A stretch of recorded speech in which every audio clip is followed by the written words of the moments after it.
Hello, everyone. Welcome to this episode of the Leadership Speak series of L Forum.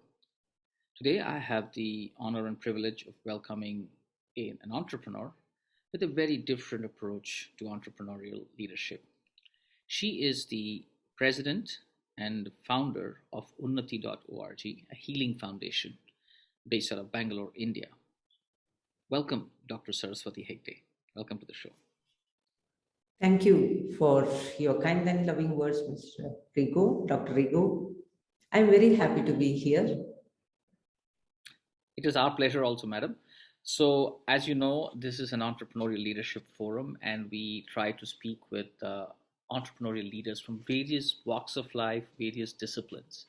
So, your perspective on entrepreneurial leadership with your approach towards healing and will going to be very interesting for our audiences.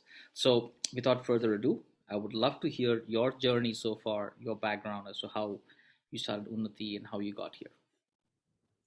Oh, that's very nice. Basically, I'm from an agricultural family. Agricultural family means being with the nature. You're born in nature, you're living with nature, your entire dependency is with the universe and the nature. The whole environment is that. It gives you some kind of connectivity with the nature. The certain process of your thinking, your behavior, your plan, action, everything is so much aligned with the nature. That is what my background. Secondly, my family, my father was a social entrepreneur. For my almost 8 villages, the connecting roads, bridges, telephone, electricity, these are the fundamental service provided during his tenure as the president of Gram Panchayat. That is my father. My grandfather was a freedom fighter in India. You can understand the background of the family. Always there used to be guests. Service was natural for the entire family, including the women in the family, accepting everyone, allowing people to come and go. This is how the mind is built, the expansion of kindness, heart, accommodating is built. Then my education, I migrated to Bangalore, the metropolitan city. The shift was so different, but it helped me to understand, accept people. Coming out of limitations, it helped me. In my journey, I became a teacher in a college, teaching the Sanskrit, the ancient, the oldest language, the earth. When I was teaching Sanskrit, again, it helped me to get connected to the wisdom, the complete wisdom. Blend of connectivity with the universe and the wisdom.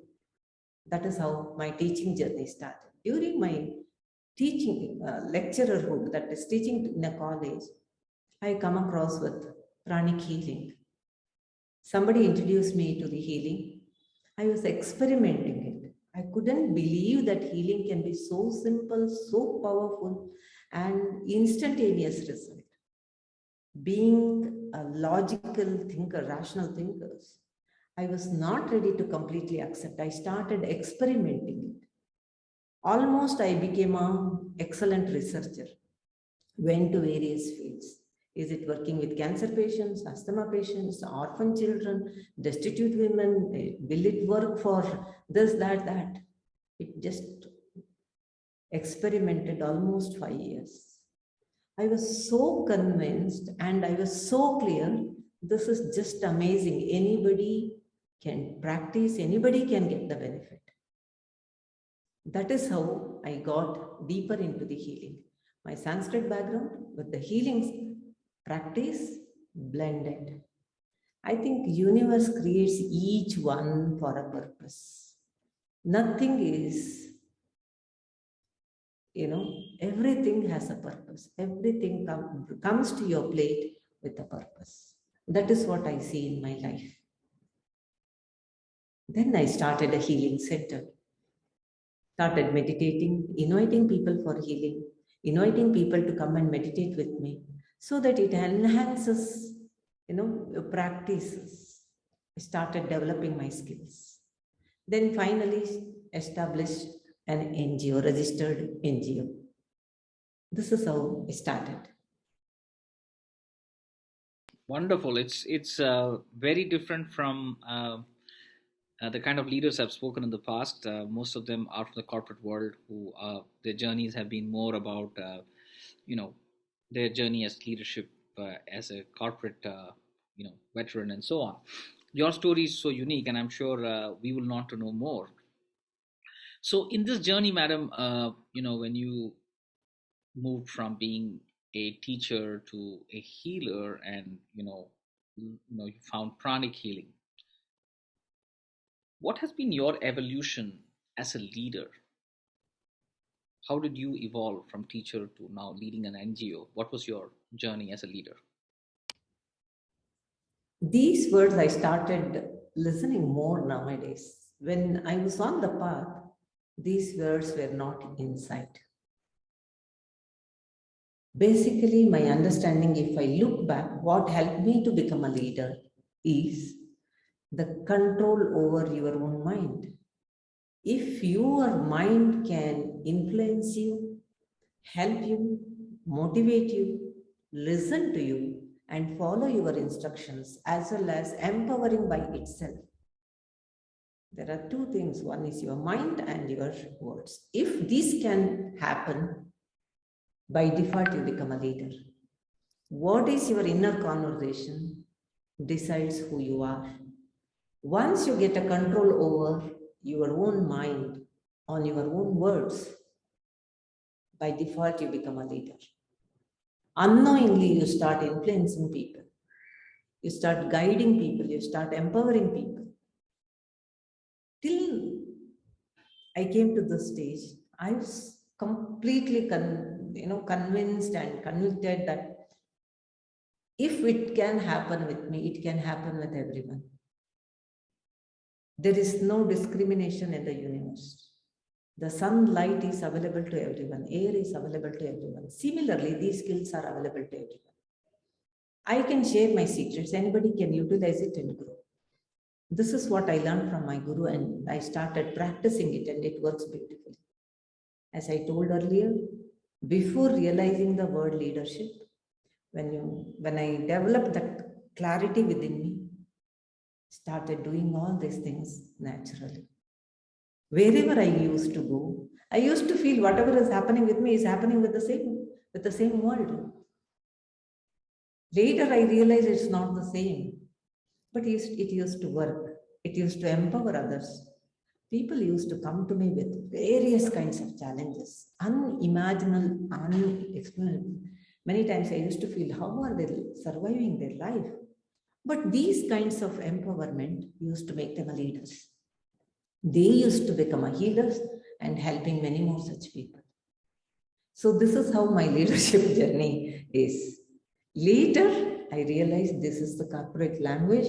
This is how it is. For me, it was natural. Excellent. I think the thing that you said about the inner conversation and how do you control your mind and then eventually the words determines leadership. It's a very interesting take on leadership. So, madam, I do hope you also know that you are an entrepreneur now. You are running a NGO. For those who do not know, it is a non-governmental organization looking at a non-profit, as we call it more in the Western world. So, what has been your experience and learning as an entrepreneurial leader? How has that been? Any different, or is it the same? Or would love to hear your thoughts. This NGO is more of giving. It is like doing the work as government does. Wherever you see challenges, you have to build a project and reach out to them. This is how NGO works. It means you should have a compassionate heart, kind mind, open eyes to see the challenges and act accordingly. NGO setup has given me a wide range of exposure, learning options, and I have met millions of kind-hearted people across the world. It is so beautiful to be with them. And you realize the like-minded people available everywhere. That is how it builds you. Once you start, it takes a momentum and you are just there in the flow and everything comes to you. You naturally, it is like from seed to flower. It's a natural process. Once it starts, it must happen. That is how we should look at our life. This is what as an NGO, this entrepreneurship has given to me. Second part, you cannot stop anywhere. Be there. Maybe when I became a young mother, I started this. You ask any mother, once you are a mother, at any point of time, any given situation, you cannot neglect your responsibilities. You cannot hand over certain responsibilities to anybody. That is how it is. During pregnancy, even though you are tired, you cannot ask somebody to hold it for some time. You have to carry. It is as simple as that. Building an organization becomes part of you. You have to create it, you have to make it happen. That strength I have learned through NGO. Very beautiful process. Also, in India, good or bad, the education system has made people to believe that they should study, seek for job. I won't say the other word, seek for a job. Whereas in any entrepreneurship, you become your power. You are seeking a support within, from the universe, from whatever your faith system, from the surroundings. You become that. The seeking or the begging is not from other people. It is from the higher self, highest power from the universe. If at all I have to work for somebody, it is for my higher self and to the God. Every day I am answerable to that. Nobody is monitoring me. That strength gives you. Maybe in any and all entrepreneurship, that is the same. In NGO, while serving, it is ultimate.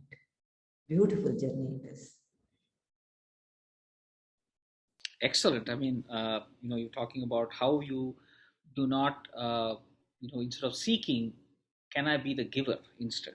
An entrepreneur is really someone, from a standpoint of being a seeker, you become a giver. That's a very, very noble and, let us say, positive way of looking at the journey, which is great. And I think, I'm sure all other entrepreneurs will resonate with you, the joy of building something and also the pain that comes with it, which is really my question. What have been your challenges and pains that you have faced in this journey as an entrepreneur? Oh, everything comes with a package.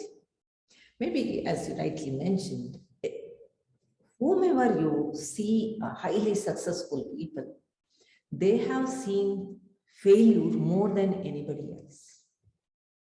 Everybody experiences failure, pain, hurdles. The difference between success and failure, if a person is courageous enough and not counting the failures, will become successful. If you start counting your failures, you will go mad. There may be hundreds of such challenges. Situation. I'll just give you an example. Initial days, it looks, if I look at it, it's a very small challenge. That is because the time it was very big. I have hired a small rented place on a second floor of a building. Because that time it was not, I'm talking 20 years back, that time it was not so openly available rented places. Now it is different. They started realizing people cannot come and go. So all conditions started. And one day when I entered, the door was locked. They said, no, we cannot allow people to come. Our gate is opened all the time. It should be closed. It may be a very small thing, but when that giving or understanding of the purpose of the organization is not understood, then it is difficult. It started from all such small challenges. And there are some, I will tell you one more incident when we were organizing a huge event in Bangalore.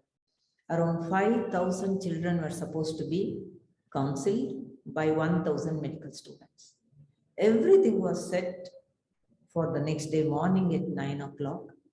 Evening around 4 o'clock, I get a call that somebody has gone, because it's a public place. Anybody can go to court for any. So publication, some kind of questioning they were making, that Unnati is making money out of all these programs, which was not true.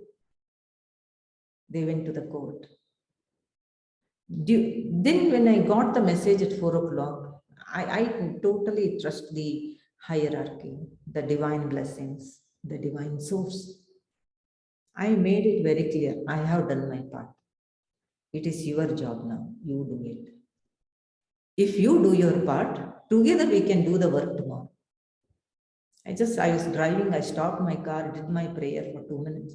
I felt so relieved, then continued. I was not bothered. I didn't tell anything to my team members. Another 1 hour, I diverted my time for some other work. Another 1 hour, I got a message that the hearing has not come and there is no stay or anything. The work continued. Those time, that minute, what kind of clarity comes to you, what kind of decision you make. Again, I talk about what is your inner conversation makes everything different. That is very important. Another incident, I have trained the medical students to teach. They're supposed to teach almost 100 other their fellow medical students. For my surprise, all these teachers, trained students are available with me, around 10. Among 100 students, none of them have turned up. Zero attendance. We have organized food, we have organized a place, everything. I asked myself, what is success then? Am I a failure? All this internal conversation started. Instead of answering myself, I asked this question to my fellow medical students. We opened up a discussion. Then we realized also the place provider, Dr. H.S. Nagaraj, he is also educationist, he came. We all opened up and discussed a lot of things. Then we realized success had two phases. One is outer, one is inner. Outer failure can happen any point of time in life, but inner failure cannot happen, should not happen, must not happen.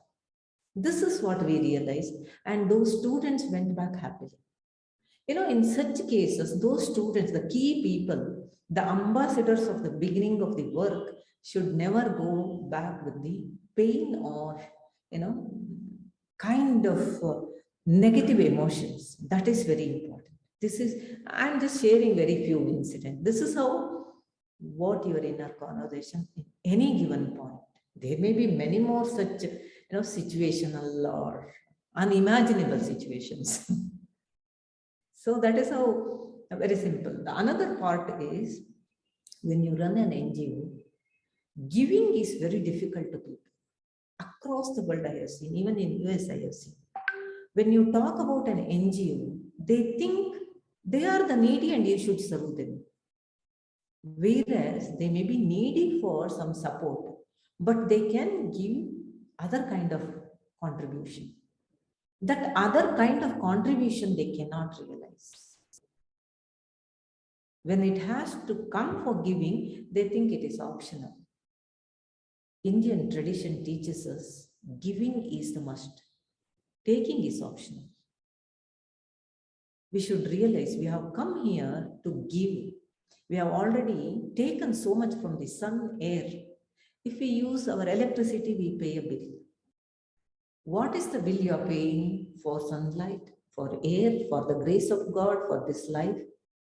We are not even thinking in the kind of service we should give. God wants you to serve for his other fellow children. That's all. Make life better for your brothers and sisters. That is what you can give back. So we must learn to give. Only accumulation towards self is not prescribed in any religion. Then you realize, see, you are giving so much of time, energy, effort, your education, and earning so much. You will never feel contented. When you start giving, taking out your money for charity, giving, it is not, if you are earning 10,000, 1 rupee is not the donation.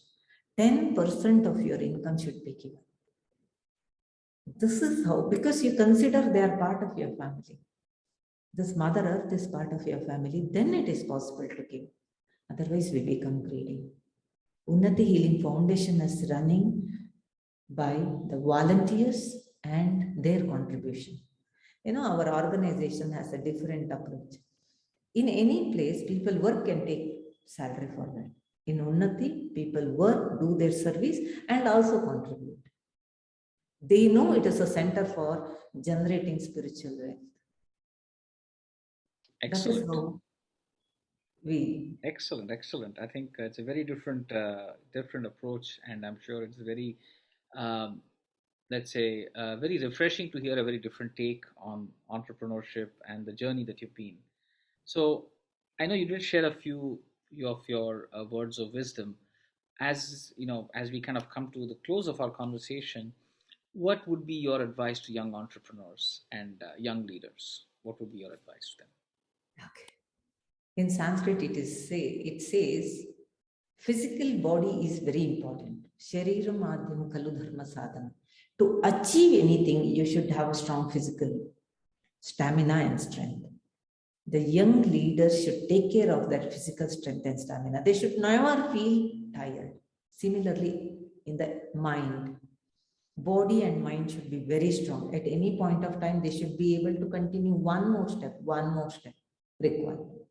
That is the first essence required.